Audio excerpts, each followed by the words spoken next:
Well, we're excited. We're excited to have the last school on. I know we've had some problems getting you guys on. I know you're traveling. Steve just moved out to Arizona, so we're all over the place here. But we're really excited about this interview. So first off, just a pretty simple question, Justin. Just tell us about your podcast and how you are affiliated with Cincinnati. Yeah. Well, I think I'd speak a lot for Steve on this too, but our podcast actually started out of Barstool, funnily enough. We ran our really? We were viceroys for our Barstool account and started up in, I think, 2017, about that or so. Okay. Had a lot of, had a lot of traction with that. And then we inevitably, at some point, just kind of split it off. And so now it's just Steve and I. And we kind of, I think we started back up around like October last year. The Bearcats hit 3, and we were like, all right, we've got to talk. we keep having the conversation. We might as well put it online. So, yeah.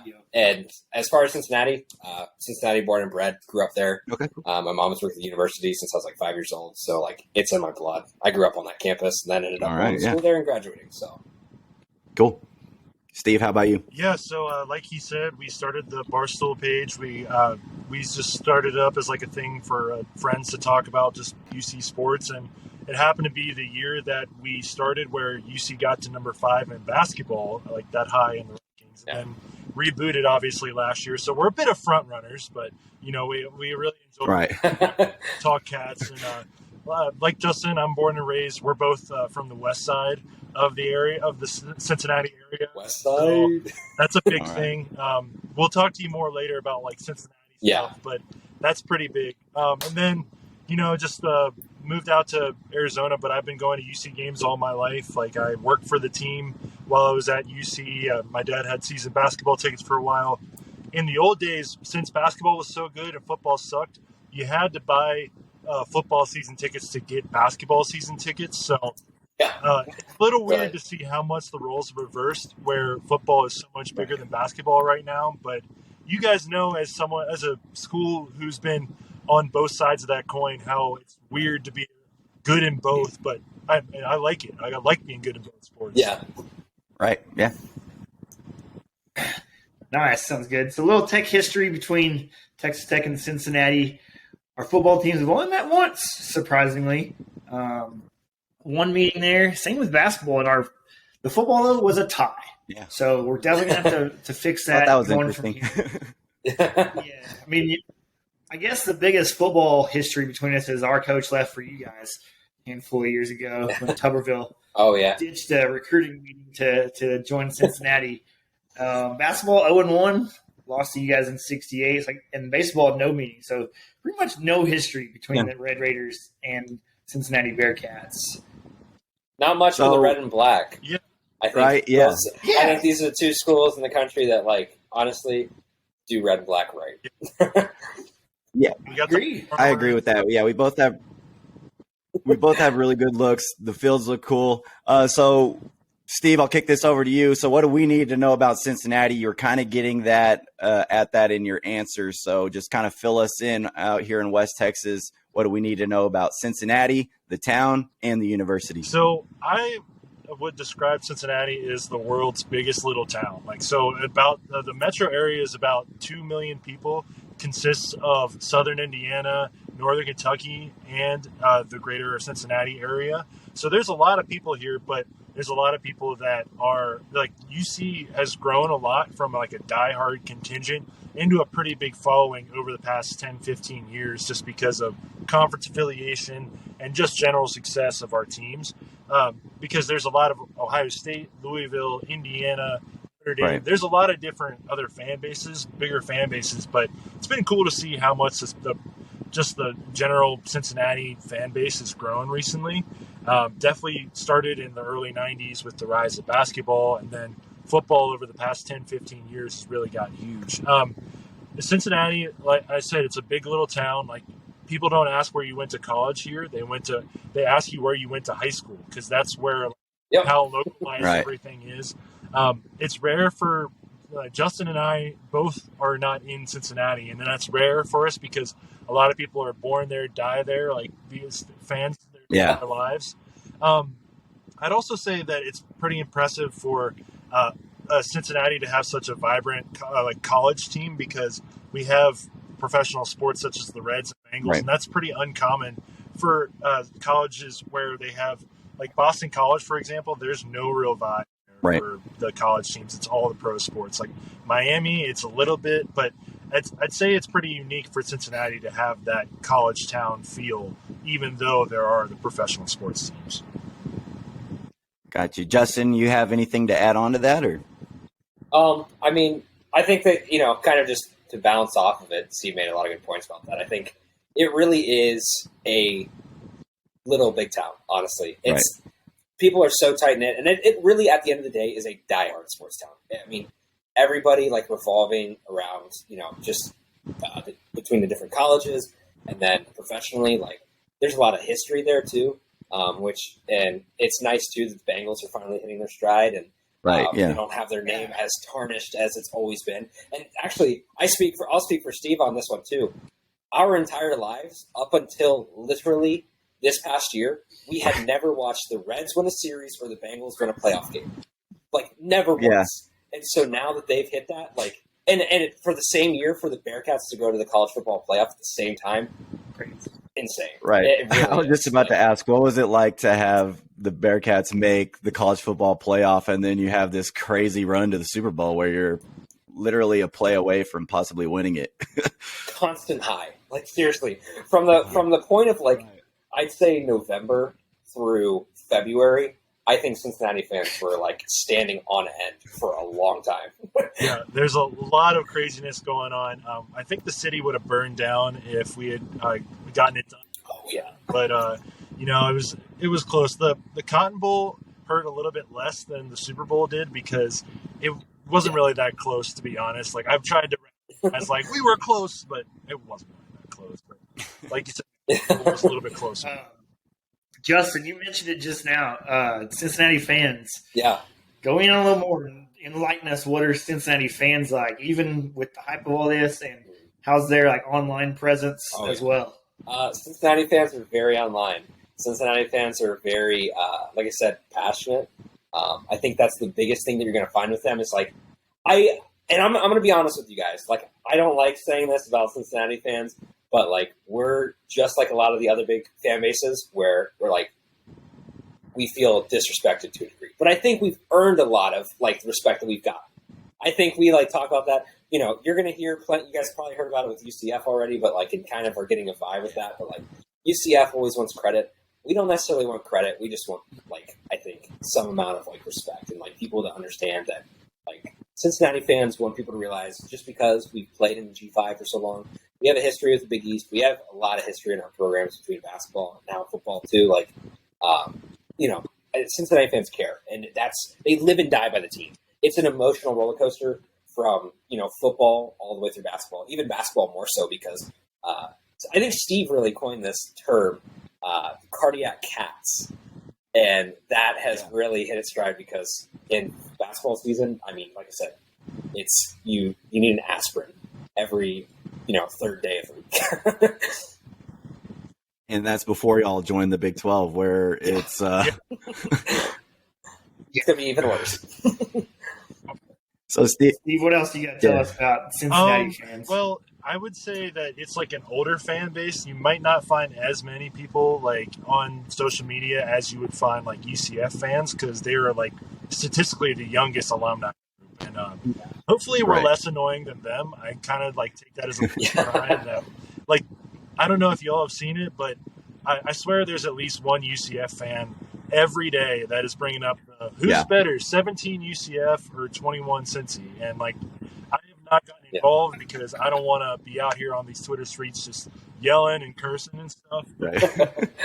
Got better things to do. I mean, I don't know. But it's just that's the kind of a fun part of having them join us in the Big 12 is that we already have a built-in rival with West Virginia just because of proximity and history. And then UCF, like there's definitely something there. Like I was able to go to Orlando in 2018 for their appearance on College Game Day against the Bearcats, and it was real. Like they were giving us a lot of crap. So like it's something where nowadays with conferences a lot of people say it's manufactured and it's just a lot of arguing on the Twitter streets, but man, like people, like there's still animosity, especially when two teams are good. I think that's all you need for this conference is just a lot of us to be good and just hate each other. And that's what I'm going to love about being in the Big 12.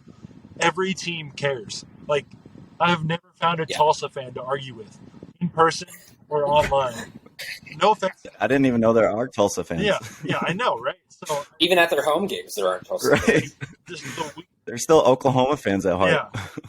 Yeah. Like the week after we joined the Big 12, I made a joke. I run the UC uniforms like tracker account, just for fun. I made a joke about how Iowa State had copied off of our look for a week, and the mentions were flooded, dude. And like, usually I'm used to getting away with just a benign joke about other people and not really doing anything, but no, that's not a thing in the Big 12, and I love that. Yeah, Big 12 fan bases are very much on Twitter. Texas Tech fans, like, tread lightly. If you say one thing, somebody's going to find it, and then you're going to get buried. It's passed really fast. I don't know if y'all saw receipts. You keep receipts. We'll keep that in mind. Well, I was looking that up, actually, all the cactuses I've been seeing on Texas Tech Twitter. Yes. That was our whole episode last week. I love it. That's awesome. Like, I followed Dallas Braden, and he posted like a dancing cactus gift. Like, the dancing. Awesome. Oh yeah. And we mentioned that last week. We talked for 20 minutes on that whole, whatever all happened. But the best thing about that, it went from we're about to gang up on this low-level TCU coach, and then like not even 12 hours later, it just became Tech people rallying around Tech. Like it wasn't even about that anymore. It was just rally the troops just for us and our own sake, and that was really cool to see. So, Justin, we'll kind of kick this over to you. We're talking about the Big 12. What does joining the Big 12 mean for Cincinnati, for you personally? Like, what has this meant for you? Yeah, I think it's redemption for the bowels of Mike Bone's mistakes. And the original attempt at joining the Big 12, but not really. I think that was more the Big 12 than anybody.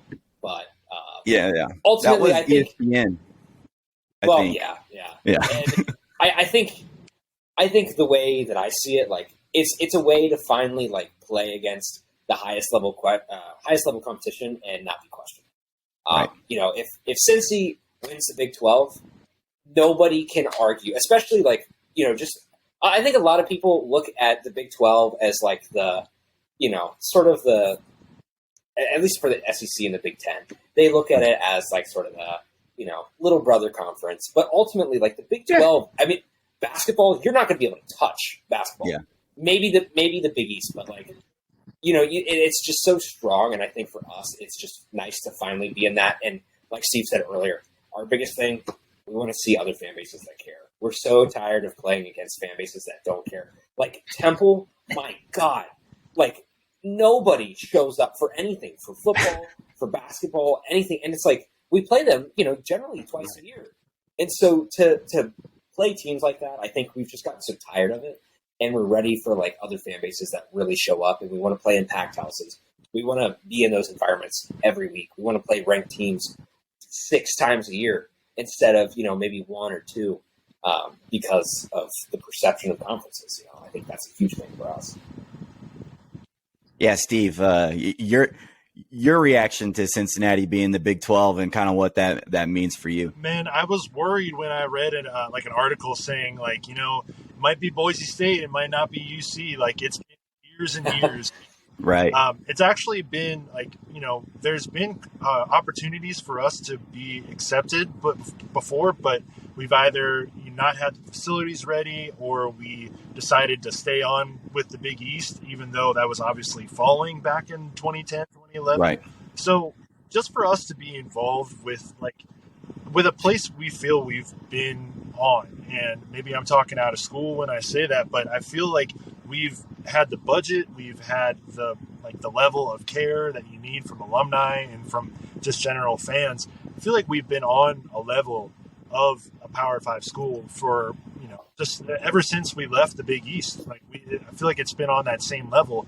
And like I said, the fan bases, the passion, just not having to play in like 4,000 seat gyms anymore in Right. basketball, or Yeah. like, like there's 50 and 60,000 seat stadiums for every school in the Big 12. Mm-hmm. And I also said before, like, it's just a group of schools that cares. And like Justin said, it's just hard to get up as a fan for games when, Right. the other team doesn't care and they might have 2,000 people in the building. And, it looks more embarrassing to you if you lose those games. And just from the standpoint of, we got left out kind of the last time, and 2016 was kind of a mirage that never really happened.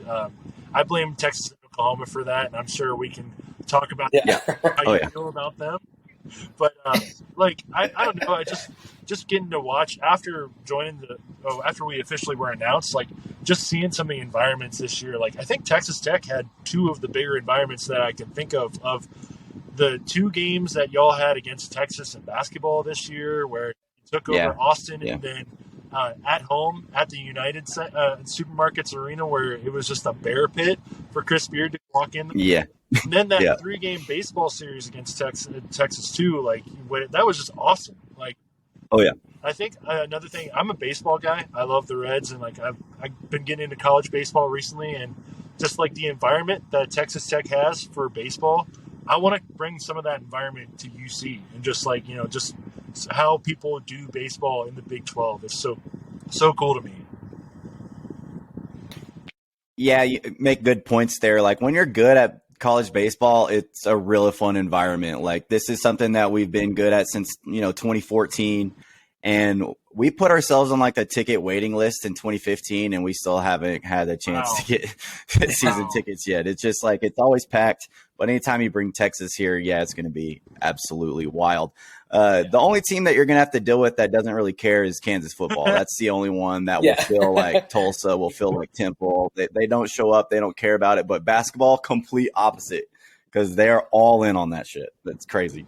I wanted to follow up. I'll start with you, Steven, on the conference stuff. Since last year, y'all got announced coming to the Big 12 in this new expansion.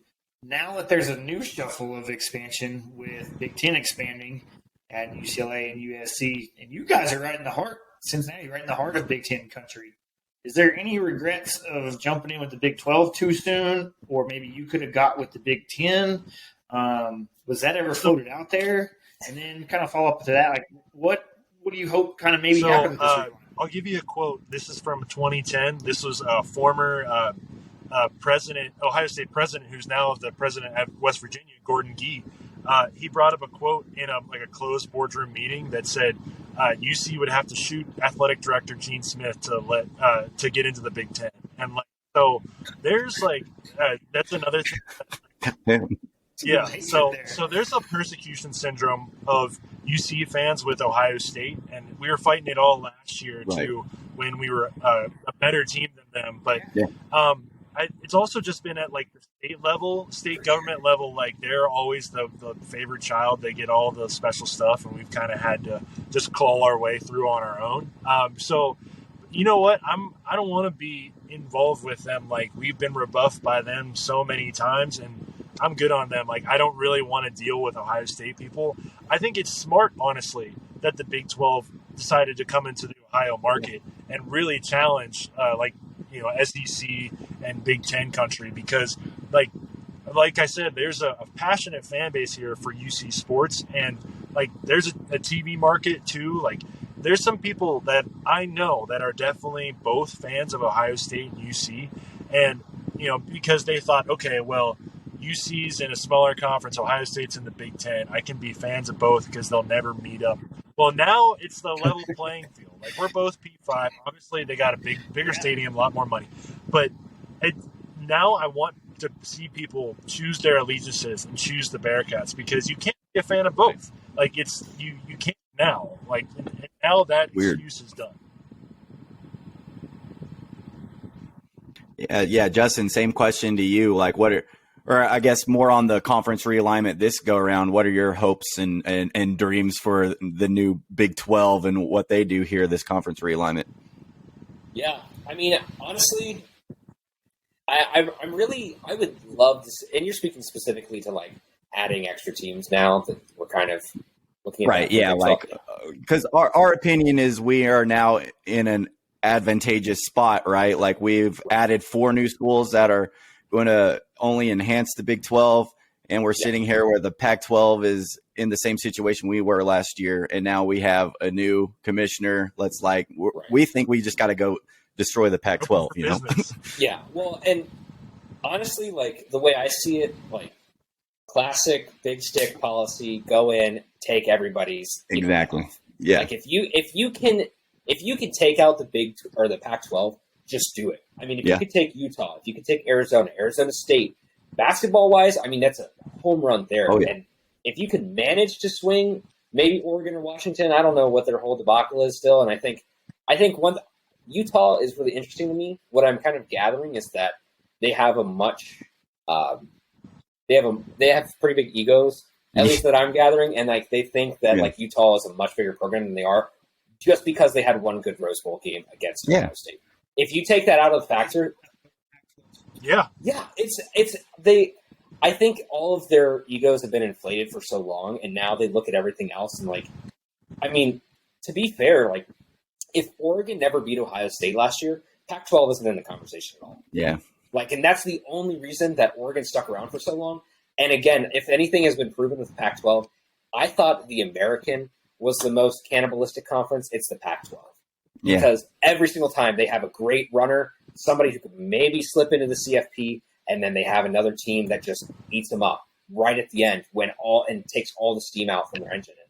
I don't know. Like, I would really love to see the Big 12 swoop in, grab those, sort of 4 corner states and work in there. But ultimately, like, if they don't get added, I think the Big 12 is super strong as is. Yeah. And like, if they get absorbed into the Mountain West or the Pac-12 stays like into the Pac-8 or something like that, so be it. They're screwed. They're thinking shit. Like, you can, the way I see it, we can throw out the life vests right now. You can either grab on or get left behind.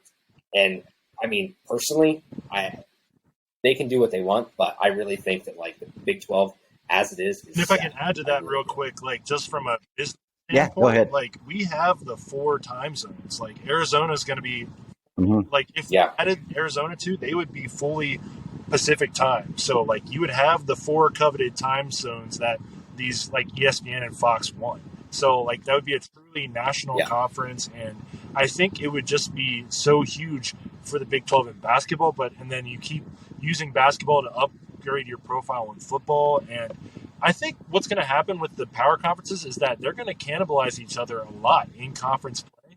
And if there's one team from the Big 12 that rises to the top and goes undefeated, they're going to get involved in the college football playoff conversation every year. And like, I think it's going to give us that much more credit to say there's a tougher league, and it's going to look better for someone to go 12-0 instead of like, 9-3, 8-4. And I would love for the Big 12 to just say, you know what, we're taking over, we're adding everybody and just making their own thing. And because the Pac-12 and Big 12 merger talks ended last week, and so I think they should just go for the fell swoop right now. Maybe even add like San Diego State if you want, or if not, just stick to the pre-established Pac-10 schools and just try to end it there and make yourself number 3, the clear number 3. Yeah, I if I'm a Pac-12 school, I don't know why they have these big egos. Like right now, you have no throne to sit on. Like if I'm Arizona State, I would be taking that life vote that you're throwing, life vest or whatever that you're throwing at me immediately. I don't know why there's so much hesitation from these schools. It feels like it's the best opportunity for them to maintain relevance. But let's kind of get into the sports side of things here in the Big 12. So knowing that y'all coming off an epic football season, making it to the college football playoff, the first non-Power 5 school to do so. And like you said, it wasn't necessarily close to Alabama, but I thought y'all hung in there with them better than some teams, heck, in the SEC could. So, Justin, I just kind of want to know what that whole experience was like, what that season was like as a Tech fan. Like, we've had one really good football year my entire life, so it's hard to really relate to anything like this. So what was it like? What was kind of the afterthoughts after that game was over? Was there any discouragement? I think Steve kind of said earlier that it wasn't as bad as the Bengals Super Bowl loss. It was something that you could kind of look positively back on. So just kind of run us through all of that, because it was pretty cool to watch from the outside. You're talking this season as a whole, or more so just that game? Let's start with that game. Let's start with that game. Yeah. I mean, I think that game for us was, we just wanted to finally have that resume piece that says, like, Cincinnati can back up all of our talk. Like, we can finally do that. And to a degree, like, there's so many ceilings in college football, and like to finally kind of crack through that. And again, this is where a lot of like the UCF fans are like, well, we started this conversation and you guys just got the benefit. But I think that's one of those things for us where like it really does at the end of the day come down to like, we finally did it. We're the first G5 program to do it. Like, it is historic in that fashion. And even so, like, if you look even back to the BCS, like, teams in this same kind of conversation that aren't SEC, that aren't Big Ten, that aren't, ACC or Big East even back then, like, a lot of those other teams, like, didn't really have those opportunities. They've gotten close, but they never just had that opportunity. So to be there and be able to, like, really just take all that in as, like, a fan base and say, like, we made it. Like, even if we didn't win, we could have lost by another 20 points in that game, and I would have still been happy. Like, it sucks because you want to show out on that game, but I think at the end of the day, like, we hit our goal, but to the same point, we're not going to be satisfied with that either. We want to win that game.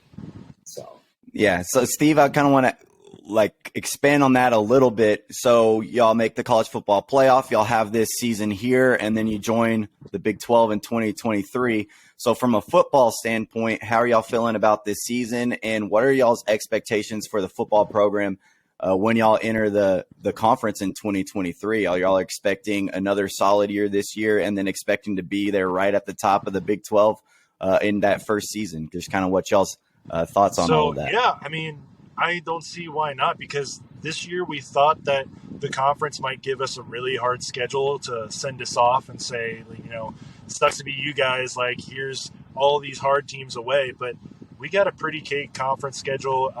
Obviously, the non-conference is a little bit tough starting on the road at Arkansas, but we play Kennesaw State, Indiana, and a traditional rivalry game against MAC Miami. It's 12 winnable games. And for a team that returns a lot of production, even though we lost a lot, we still didn't lose as much as we thought we were going to. Like, we still have a really good tight end room. We have really good running backs. We got a transfer from LSU who is from Cincinnati and came home. And then we have a quarterback battle between a guy who's our highest rated offensive recruit in program history and a guy who was another highly rated quarterback recruit, left for a year to play at Eastern Michigan and is now back. So it's a battle between them. And there's a lot of talk about we won't know who's going to start until that Arkansas game. And as a fan, that's not as fun because I'm like, kind of know that. Yeah, we're in the same situation here. Yeah. And like, well, it's anything's better than Brian Kelly throwing 3 different QBs out. Yeah, there you go. So off of football, mostly what other sports do y'all see being ready to go, even women's sports included? I mean, I know y'all have historically a really good basketball program, especially under Nick Cronin. Y'all were really good, and now Wes Miller taking over. What do y'all expect basketball to do in any other sports that can come in and be good? So, Justin, I'll start real quick and I'll hand it off to you. I think football can definitely be competitive from day one. Like, I think the recruiting shows for itself that Luke Fickell has been able to recruit kind of on a similar level. Yeah. And obviously now that Cincinnati is in the Big 12, some schools like maybe Iowa State or Kansas State, they're going to want to come into our backyard and try to get some of those same players, because Luke Fickell has shown there's a lot of talent in this area here. So the competition is just going to be that much harder. And I think the football program is ready for that. Basketball, on the other hand, we're still working on that one. We're building back up. We had a coach for a couple of years who kind of nicely he tanked the program. I have some bad words to say about it. So, but other than that, baseball's gotten a lot better. We had our first NCAA tournament appearance in 2019 in about 40 years. Women's sports are definitely not our strong suit, but we're getting there. I think just having a bigger conference and just elevated platform can really help us out in everything. But football can definitely be – I think football will be our best sport as we enter, and then we'll just have to build up on everything else. What do you think, Justin? Yeah, no, I'm with you on that. I think, honestly, football is one of those things where I'm trying to manage my expectations more than anything. And I think, we walk in and we say, we can handle some teams, and I think there's a lot of teams that are going to give us a run for our money. And I think there's a lot of teams that normally we would think probably wouldn't trip us up that probably will. I still see I think it's impossible for the Bearcats to not win at least 8 games in the first season. 7. We'll say 7. I really don't see that being an issue. It depends on what our schedule ends up being. It depends on what we've got away at home. Right. Yeah. I will say, one thing that I think is a huge thing that I really want to see us do is, perform well in those, loud environments, because the Bearcats haven't had a whole lot of exposure to that. Obviously, as I'm sure you guys saw plenty of, we pieced out Notre Dame in their own stadium. Yeah. That was a very awesome moment as a fan base. Yeah. But I think that's one of those things. It's we know that we can play at that level. It's just we need kind of to prove it to ourselves. And I think just having more opportunities to play in those packed stadiums, you've got that week after week after week after week throughout the season. I think that is just only going to build the program better. And honestly, with the way Luke Fickell is, he's got that dog in him. He's going to go out, he's going to recruit, he's going to get everybody that he needs on that squad to compete at the highest level in the Big 12. And I really think that football is going to take its stride. Basketball, I'm concerned about. And it's concerned about in a healthy concern because I fully believe in the Wes Miller system right now. I really do. My concern is just that we haven't had enough time to build that momentum here. Hopefully this season will go really well and we can transition that. But I think that we haven't had quite enough time with Wes and that whole system under the belt to then walk into the Big 12, which will be the best basketball conference in the country, and be able to compete right away. It's going to be tough. It really is. And again, like we said, we're not going to have the 3,000 seat gyms. We're not going to have the high school level gyms, fancy high school level gyms. It's going to be a packed, raucous environment every single week. So we got to be ready for that. Yeah, I think that's my favorite question, or that every single podcast we've had on is all just kind of nervous about basketball. There's it's not going to be fun. It's not going to be fun. And we're just kind of laughing over here because, we go through it every year. And even though Tech's been good, like you said earlier, it is stressful as hell every single week. You got, Texas at home, which is stressful. Then you go to Kansas, and then you turn around and you play Baylor. And then, it's just – in every arena is 10, 15,000 people packed every single night. There's no nights off. So it is rightfully, good feelings to be nervous about that. So Big 12 teams that you kind of are looking forward to. This is another question I like asking. You talk about all these stadiums and these fan bases and stuff like that. So, Justin, what are some of the teams that you're looking forward to facing first, and then maybe some places that you're kind of looking forward to travel with the Big 12 as it will be in 2023. So you still have the opportunity to throw in Texas and Oklahoma in this question if you like to. Yeah, definitely would love to see the Bearcats play Texas or Oklahoma, of course. That's one of those things where if you've got the opportunity, just take it. But I think a lot of us fans have been waiting a long time to kick some West Virginia ass again. Yeah. So we've been waiting for that for so long. That'll be circled. That's a huge checkpoint for us just because, and on top of that too, I'm sure you guys have probably been familiar with Bob Huggins is passed with Cincinnati, basketball, that'd be huge. So it's a tough football rivalry. And that was, a big thing for us for a long time. So being able to play them. And then I think too, personally, I want to see us play. I want to see Iowa State. I've always watched Iowa State kind of from a distance, and just watching how their fan base cares, especially with basketball too. That's one of the hardest arenas to walk in. Kansas, I mean, nobody can touch Kansas on basketball, but like when it comes to environments like that, I really think that they kind of push the edge. And I'm excited for that. And actually, I just accepted a new job today, funnily enough, where I'll be moving to Nashville. So I'll be a little bit closer to some more of those teams than from Michigan, where I'm at currently. Thank you. But it'll be cool, and like I can go, see Vanderbilt get absolutely demolished by every team in the SEC. Yeah. If I want to. You want to go to Vanderbilt baseball games? Yeah. Only thing worth it. Yeah. Steve, that same question to you. Like, what are some Big 12 teams that you got circled? We know we've already said West Virginia, UCF on there. Are there any other ones that you're kind of looking forward to, and places like you talked about earlier before we started this about, coming out to Lubbock, or anything you got circled on that front? Well, I got to pander to you guys for having us on. I got to come see the tortilla sometime. I mean, yeah. Come see us throw some tortillas, man. Like, my brother and I already have a pact that the first Big 12 road game, whatever it is, we're going. So I have all of them circled and figured out. So, but I do want to come to Texas Tech to see the tortillas. I think that's such an interesting tradition. Right. Like Baylor on TV seems to have a pretty cool football stadium, and so I would like to go see that and maybe meet Chip and Joanna Gaines when I'm there. And then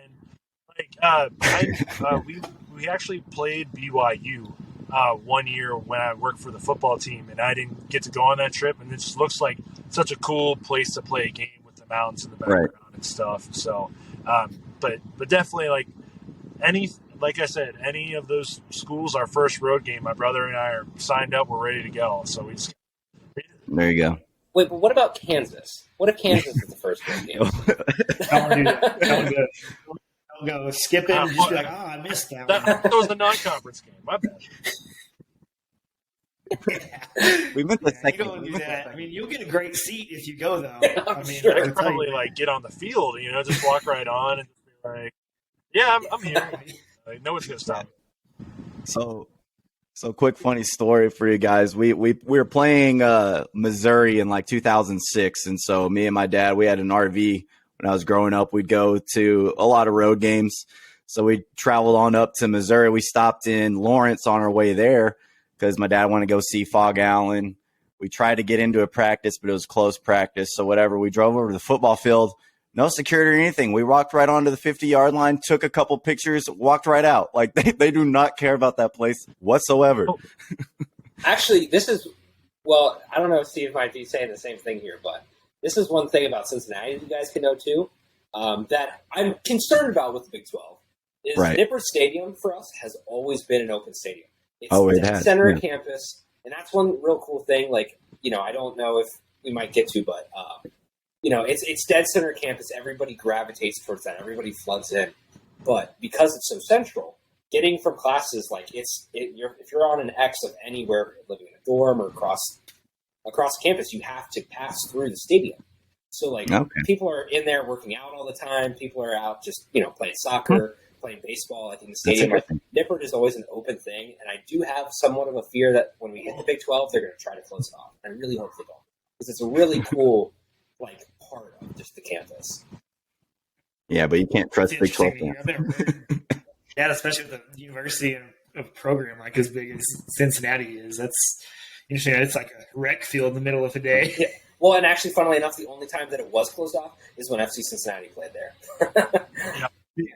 So you got soccer down the stadium, but not for anything for football. Interesting. I'm going to we've hit a lot of rivalries coming up. I'm going to tweak this question to be, we mentioned it when we started. Do you think there could be a little red and black rivalry between us and you guys that could form out of all this? Just little, same colors, both of them look good. You have a history stealing our coach one year. Tommy Tuberville ball. Okay, real quick, though, be honest. Did you really want him still? No. Yeah. God, no. No, we just hated how he left. He left in the middle of a recruiting dinner. The kid was still at the table. I'm not here to defend Tommy Tuberville. His tenure wasn't that great either here. No. But you guys got Cliff Kingsbury for a while, and that was pretty fun. Pat Mahomes, Great Couldn't win with Patrick Mahomes. Couldn't win with one of the best NFL quarterbacks. We went like 5-7. But yeah, now Kelsey and Mahomes are together in KC. Like there might be a little bit of something there. Like true. The best friend ball. How like basketball goes, because like for whatever reason, like we definitely are like obviously like it's kind of like a thing for football where you got to not play hard against your conference, but I think our basketball teams play a similar style of like a lot of defense and like kind of get in there and get chippy. Like just from watching Texas Tech this past year and over the years, like that's kind of like what you guys kind of pride yourselves on. And I could see it definitely being like this guy elbowed me wrong, like just getting each other's faces a little bit. Like I could definitely see it. And then like I don't know, I might make a stupid joke about how we've always worn red and black. You guys have just like copied it over the year. I don't know. So just like if you see something dumb from a uniform account with Cincinnati on it, that's me. Yeah. So I'm just mostly just joking around. No, you got to watch out for Oklahoma State because they just steal everything we do. So they might mix up who's the red and black team and just start stealing stuff from you guys. Steal your horse? Like, didn't they steal the horse? Yeah. And they're fine. Well, the horse is still a thumbs up symbol. Yeah, so if y'all ever see like a tweet that's calling them Xerox U, that's why, because they just copy everything, and they claim they claim that they're the ones who discovered it, but you can look it up on Google, and everything that we did before them. They just did it like 10 years later. So yeah, we call them Xerox U. So obviously we're Tailgate Talks here. We love a good tailgate scene.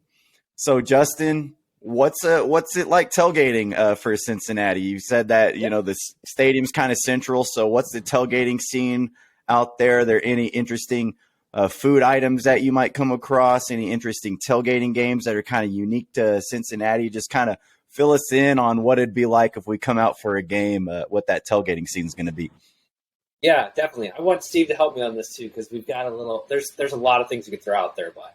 Hell yeah. Yeah, Sigma Commons is like the big area next to what's now like the Lindner Business Center, right next to the stadium, right next to the rec center.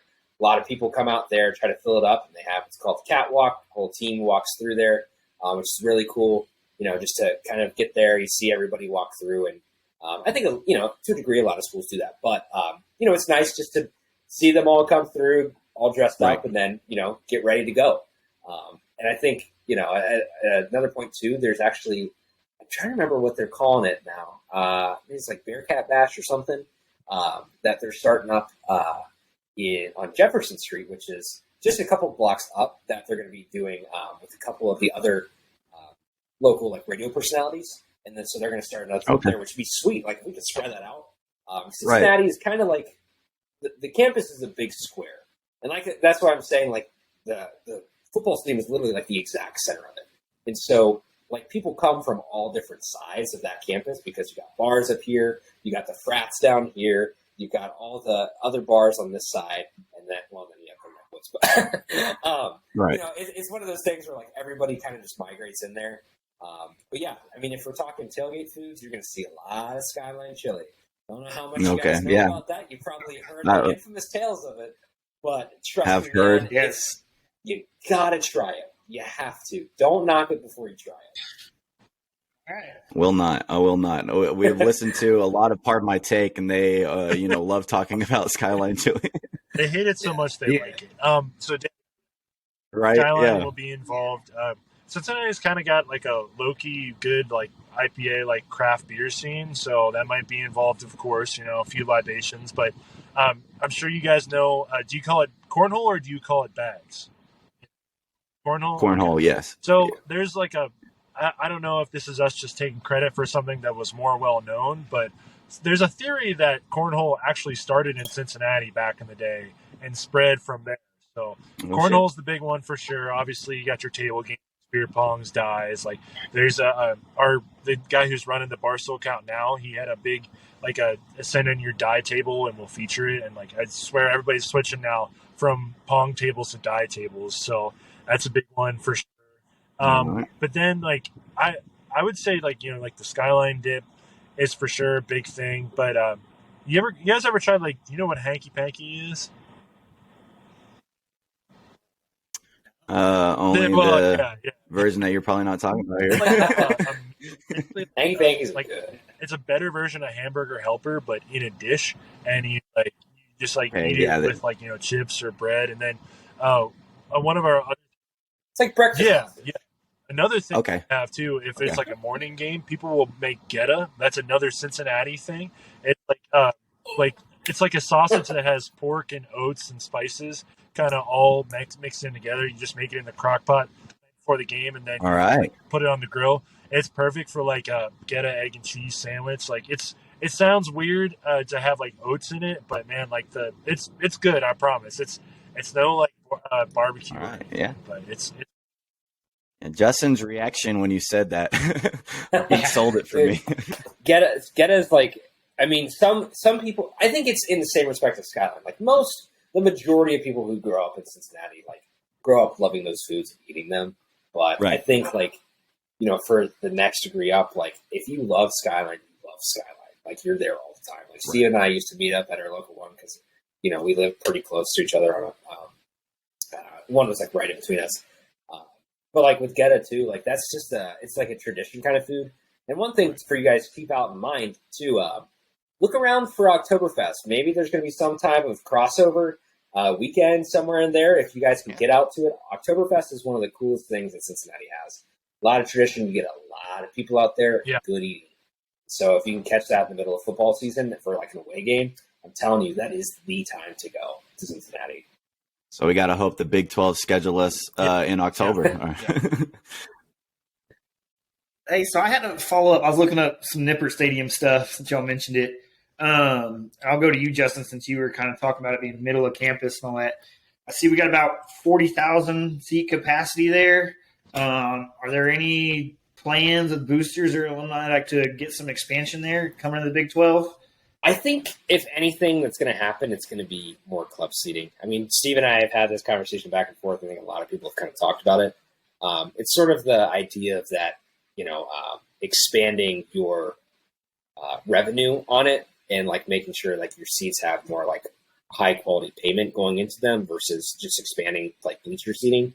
Well, I mean, you could fill a lot of people in there. I think it's going to get a lot better when the Big 12's there. Like, we don't have a problem selling out Nippert Stadium. I mean, it's especially since Luke Fickell stepped in. I mean, there was a point in time where like it was getting kind of scraggly in Nippert, and once Luke Fickell really turned this program around, I mean, it is a packed house every single game, and I think they could afford to expand it. The problem is that CCM building, which sits directly center. If you guys ever see those pictures of Nippert, there's that kind of cutout in the back. That building has been there for literally since Nippert was built. And so you can't move that. You can't cover it up. Right. It's sacred to the stadium. And so like, it's really hard. Makes it look really cool. Yeah. But it's tough because you don't know exactly where to expand seating. In 2015, they did a full renovation. We played a season in Paul Brown. But they did a press box renovation because it literally was like essentially like a high school press box sitting on top of the stadium. And then, of course, you get what you see now. But I think maybe a triple deck would be the next closest thing to like really expanding it out. But I don't know if they ever do that personally. I think they might if there's the demand. The other idea is that I don't know if y'all saw how Texas has its off-center Longhorn in the middle of that big seating area behind the one end zone. I laughed about that. That was funny. But so right now behind the north end zone, there's like a bleacher setting, and then right behind there is our rec center. So I'm thinking if like they really wanted to make that a big like seating area with a lot of like club sections and like trying to like add 10,000, that's probably the only place you could do it. And they're like, I think eventually they're going to want to do that. And like, just because you could definitely sell a lot of seats in that area. There's a lot of people who sit there who are just like, just sitting in bleachers, and they would rather like sit in chairs and stuff, and like, or just have some kind of like club area or suite up there. So that's probably the only place where like you could add on. But since it's like a existing campus, it's just kind of hard to add on, like just build stuff because, people got to walk around it, or you just got to close stuff off. And that's the only problem with having it in the middle of campus. There are some talks to like maybe bring like a couple of the big like conference games to like if it's like a highly ranked matchup, go down to Paul Brown Stadium. But I've always hated that just because it's not the same, and like right, you lose that feel, that college atmosphere. Yeah, and it's just not the same, So, but I would put the chances of it at like a 40% chance, like because there's definitely some interest with like expanding and like joining the Big 12, getting into a bigger conference, and with the profile of the football program expanding. But it's just like campus space, just to talk about money, and like honestly now, like there's not that this is a problem with like P5 football, but there's a lot of programs that are just like cutting down on seats to just try and like make it look more full on TV, just because they're not getting like 25 people, 30,000 people there every week. But it's not us, definitely not us. That's somebody. Not us. Kansas is doing that. Other people. It is. Kansas. You still have like a grass seating in one of the end zones that people just sit a blanket out and just have a picnic watching the football game. Like, I don't even think it's part of the stadium, honestly. I don't even know. It just looks it's just kind of there. So thanks for letting me throw that in there. But do y'all have any questions for us? We've kind of hit a little bit of tech, football, and basketball here and there, but not really letting us dive into it. Do y'all have anything specific for us on Texas Tech? I guess if I had a question, it would be, why should we fear Texas Tech? Should we fear? Dustin, you want to go first? Football-wise, we're making a big turn. I'll tell you that. Yeah. So the last 10 years, we've been very mediocre or less. Tailgating helped start that trend.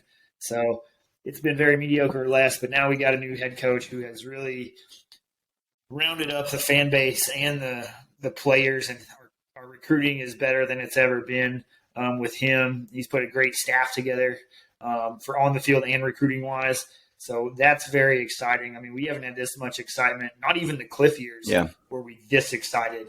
And so it's bringing us back to like Mike Leach, late 2000s days of how excited we are for a football team to come out and show out. And then, I mean, we've mentioned basketball a little bit. We're one of the toughest places to play. I mean, we had a first-year head coach last year, and we went 18-0 at home, sold out every game with about 15,000 people there every time. And it's nuts. And like Brooks said, the baseball team has a waiting list, but basketball's had a waiting list for about 4 years now. And people can't even get into that place. We jumped in about 6 years ago, right before we made a big run. And we could literally pick any seat we wanted at that time. We got seats by the bar. And so, we picked a little closer to the bar area than we could have gotten lower down. But, I mean, we're one of the hardest basketball places to play. And it doesn't matter if it's a weekend game or a Tuesday or Wednesday night game. These students don't care. Brooks drives an hour in for a lot of conference games to see these on weeknights. I mean, we don't care who it is, when it is. Basketball will show up for every game, no matter what and where. Yeah, I would say the thing to fear about us is we have a incredibly passionate fan base that is just ready for some football success. Like, you've seen our fan base in basketball, you've seen it in baseball. Like, coming to the United Supermarkets Arena is to be feared. Like, that is a crazy environment. It's loud as hell. And you think you're in that game, and the next thing you know, we're up by 20 and it's over, and we're playing swag surfing, and the whole crowd is swag surfing and all of that. And we're just waiting for that experience in football. We just are waiting for it, and we believe that Joey McGuire is the guy to do it. You've got the donors are back. They're putting incredible amounts of money into that program to renovate it, to make it one of the top facilities in the country, to get kids to come out and play football here. So we're just waiting for those wins to start to come. And once those wins will come, that stadium is going to be filled to the brim with people. We're going to be crazy. There's going to be more tortillas thrown than ever. And it's just going to be an incredible experience once we get that thing going. We've just had trouble getting it going. And so hopefully Joey McGuire is the guy to do that. And if it is, then we're going to be, one of those teams that's going to be able to compete at the top of the Big 12 every year. And it's going to be a fun place to come for everybody, his energy, I believe. Man. Like his opening conference, Oh, it's crazy. He's just yelling at all the people there. Like that was awesome. I really enjoyed that. Like you said, the basketball arena, like, is just, absolutely just nuts, and it's just like something cool just to like have that now as like a conference rival. But I was just really like just curious, like who's the fan base that y'all like to pick on the most? Just like because obviously Texas is an easy one just because it's Texas, but who should we start picking on as like our easy target once we enter the Big 12?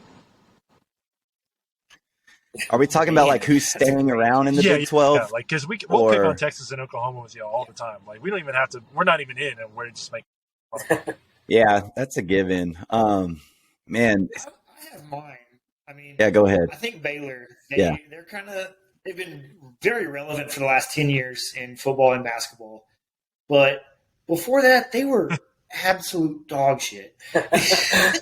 They were putting tarps on the upper deck of their stadium to cover seats that never got sold out. Yeah. Like they were horrible. They were on the same level as Kansas for the longest time in football. And so they think they're super all high and mighty.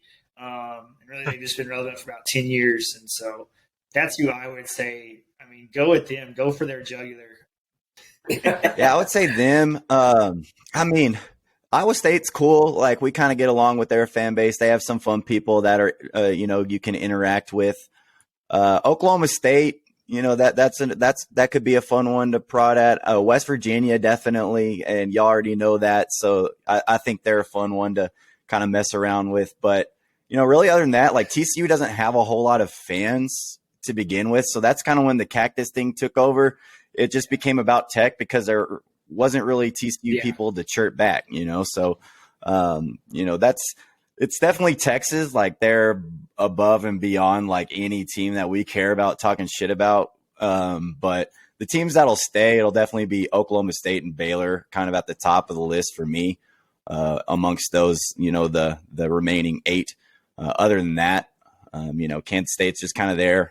Same with some of those other. And like Kansas basketball, you can't really fight with because they're just like, oh, look at all these championships. It's like, all right, I'll shut up. Yeah. That's one thing. Like, some of these you just gotta know your place a little bit. Yeah, go ahead, Justin. One thing I was going to say with it to give you guys an answer kind of for the same question, just light UCF up if you ever get the chance. UCF specifically, like, it's just so funny because all of their fans are so, like, just angry and desperate for attention. And I think now that they're kind of been out of the spotlight for a minute, like, they're clawing for anything. So they will chime back real fast. But I'd say, too, like, if there's one thing that we always make fun of, BYU we really can't speak on. But, like, Houston's got a great basketball program that really, like, is going to really add to the Big 12. Their fans do not give a shit. They have like 2,000. I remember we watched, what was it? We watched the conference championship game. It was in Houston, and they had like 2,000 people there. Or the game to clinch the conference championship, like 2,000 people in that stadium. Nobody shows up for Houston basketball, and it's honestly sad for a program that does so well year over year. Like, I mean, Kelvin Sampson has done such a great job with that program, and it's just I feel bad for the team because the fan base doesn't support them. So that's another one I wanted to pick up. It's kind of like y'all talked about when y'all were talking about the fan base of Cincinnati. There's a lot to do, right? Houston's got the Astros, and since they've been really good the last several years, they draw a lot of attention. There's the Rockets, there's the Houston Texans, and so I think that draws a lot of their attention.